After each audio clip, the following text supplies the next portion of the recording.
You know, I'm going to do a Bible study shorts here. One of my favorite verses in the Bible is talking about the lazy sluggard in the Old Testament.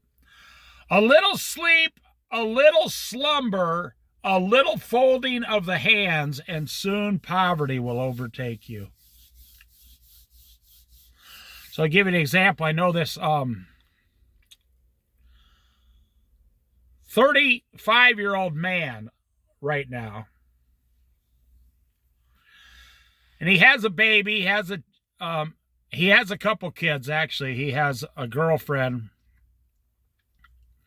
And he was working 5 days a week and 6 days a week. He was bringing home $700 a week. Well, then he got a new girlfriend, and she started, they live together, They're not married, no. And she has a job that brings home like $300 a week. So he says, well, I want to be with my girlfriend. I'm not going to work 6 days a week. I'm going to only work 5 days a week. Yeah. Okay, that's fine. 5 days is good, 40 hours. Well, now he brings home $600 a week. And her hours got cut a little bit, and she's bringing home $200 a week. Well, they're still doing pretty good. Then he announces, well, then she gets pregnant. That's what happened first. She got pregnant. And he comes in, and after the baby was born, he says, I can only work 4 days a week now. And now she can only work 2 days a week, part-time. So now he's going to bring home $450 a week. And she's only bringing home $150 a week.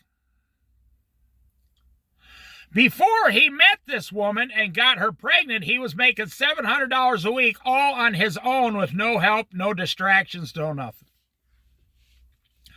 Now remember, the verse says a little sleep, just a little bit.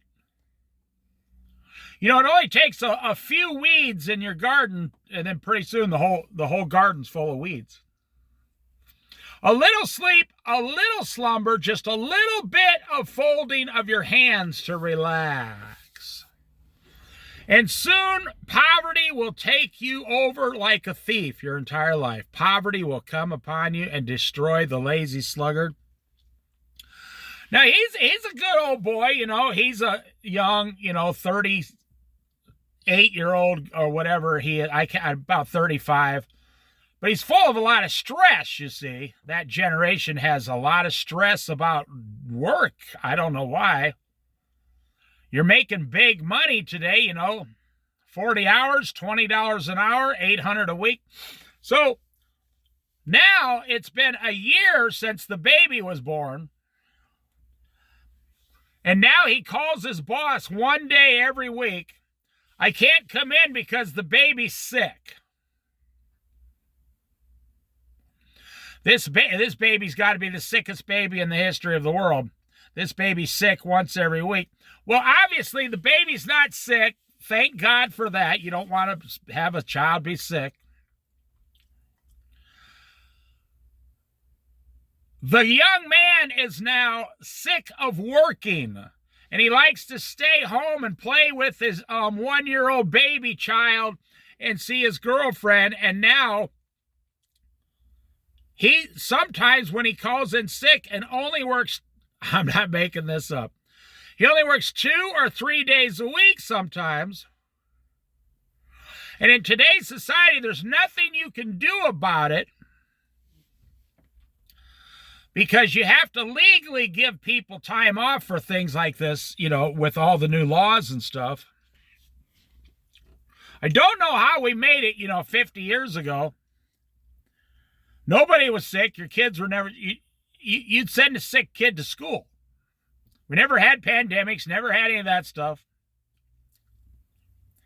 I remember I was sick once and my mom says, well, here's the stuff, stay in bed. I'll be home after work in 8 hours and check on you.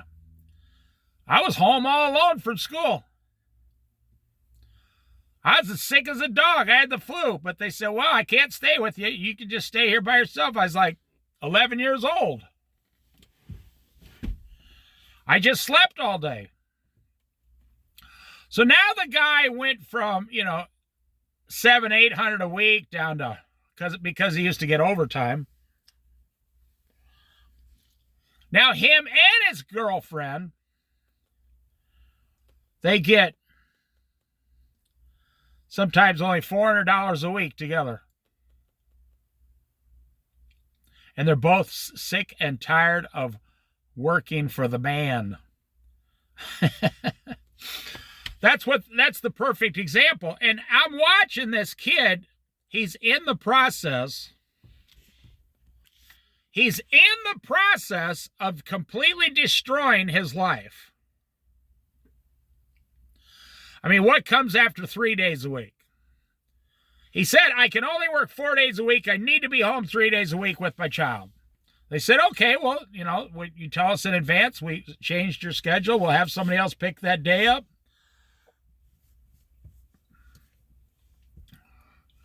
But then he calls, oh, the kid's sick again. Then he comes in a while back. I need to take one of my 1 week vacations immediately. Do you see his brain? He's training himself to fail. A little sleep, a little slumber, a little folding of the hands, the Bible says, and poverty will overtake you like a thief. You won't even know it's happening. You won't even know it's happening. I would say within 6 months, this kid and his girlfriend and the child, the 2 children they have, they won't even be able to afford their rent. They'll say, how did this happen? We can't even afford our $800 rent. They live in a trailer at a lot with a bunch of other trailers. It's a nice place. Do you see what the Bible says? Just a little bit and you will destroy yourself. You start with one. It works in reverse too with chocolate bars. You start with chocolate bar, then every day you have a chocolate bar once a week, and pretty soon you're having 3 chocolate bars 7 days a week. Now you're eating 21 chocolate bars and bags of chips every week. It happens. Just a little bit of something. Be very careful. Consider yourself like if God is going to mold you into a really nice loaf of bread. A beautiful loaf of bread. But if you have a little bit of the wrong ingredient in the bread, it'll destroy the whole entire loaf of bread will be ruined.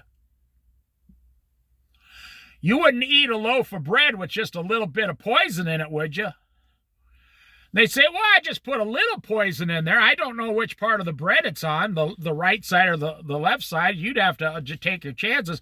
You wouldn't eat any of that bread. The bread would be useless. If someone told you that, well, I only put a teaspoon of poison in there. That's what the Bible is saying about your life. You have several areas in your life with a teaspoon of poison in them. A teaspoon's really small. But watch how it grows. And pretty soon, it's Monday morning. You don't even have a job. You're on the couch with the remote control in your hand, lazy sluggard, and you're a 40-year-old guy watching soap operas. And you think to yourself, how in the hell did I get to this dumpy place in my life? Well, I just told you how. The Bible tells you exactly how it happened.